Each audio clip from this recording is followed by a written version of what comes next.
Last বলে এসে খালেদ এমন ছক্কা মেরে দিল, সব একবার রংপুর ফ্যানদের হতাশ করে দিল। কনফার্ম হয়েছিলাম যে আমরা ম্যাচ উইন হইতাছি, কিন্তু খালেদ যে এমনি এসে 6 মারবে আমরা কল্পনা করতে পারিনি। আমি তো ভাবছি হাইরে যাবো, তারপর আল্লাহর রহমতে জিতে গেছি। এক বলে 6 এর প্রয়োজন, আসলে কি ভাবছিলেন যে জি না, ভাবি নাই। তারপরে ভিতরে একটা বিশ্বাস আসছিল যে আমরা জিতবো। বলারে 6 মেরে দিয়েছে, কিছু করার নাই ভাই, টিকেট খেলা, এটা স্বাভাবিকলি এমন হয়।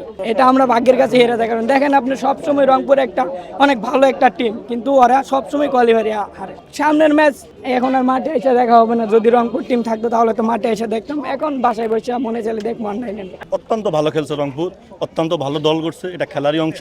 তবে আমি আসলে রংপুর হারছে এটার জন্য আমি আসলে শোকা হতো, তার থেকে বড় শোকা হতো এরকম একটা কোয়ালিফায়ার ম্যাচ, এমন একটা মরা ব্রিজে খেলা হবে যেখানে লো স্কোরিং 114 রান শেষ করতে গিয়ে লাস্ট বলে 6 দরকার হয়। এত এটা আসলেই আমি মনে করি এফেক্টফুল এটা ব্রিজ। এখানে কোয়ালিটি সম্পূর্ণ প্লেয়ার ছিল, প্লেয়ারের কোনো কমতি ছিল না, কিন্তু এখানে এরকম ব্রিজ এটা আসলে কোনোভাবে মর্মাহত। আমরা ভাগ্যের কাছে এসেছি, ক্রিকেটে এসেছি, এটা আমরা আসলে মর্মাহত। এখানে ভালো দল আমরা গড়ছি, ইনশাআল্লাহ গড়বো।